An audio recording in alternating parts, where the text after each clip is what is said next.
ঢাকা সংবাদ, সত্য প্রকাশের প্রতিশ্রুতি।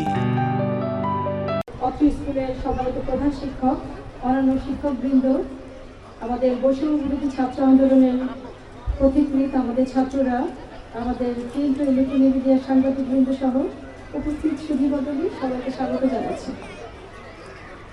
প্রথমত হচ্ছে তারুণ্যের উৎসব কেন এটা আমরা পালন করছি, এটা একটা উদ্দেশ্য আছে। প্রথম উদ্দেশ্য হচ্ছে জাতিকে ঐক্যবদ্ধ করা। যে জাতি যত বেশি ঐক্যবদ্ধ, সেই জাতি তত বেশি উন্নত, সেই জাতি তত বেশি সাস্টেনেবল। আসলে কোনো ডেভেলপমেন্টই আমাদের ডেভেলপমেন্ট না যদি সেটা সাস্টেনেবল না হয়। সেক্ষেত্রে সেই সাস্টেনেবিলিটির জন্য আমাদের এই তারুণ্যের উৎসব।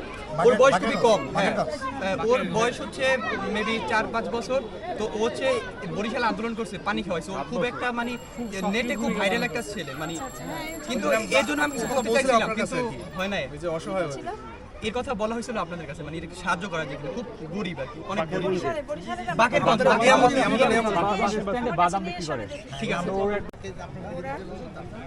তাইলে তো আমরা এখান থেকেই বই নিতে পারতাম।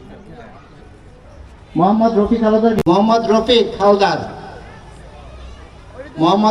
হালদার এই প্রাথমিক পর্যায়ে, মাধ্যমিক পর্যায়ে থেকে তাইলে তরুণেরা বিপদগামী হওয়ার সম্ভাবনা থাকে।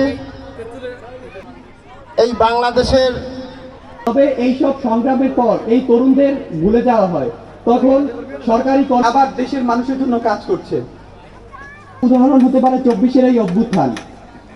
আমাদের এখন বাংলা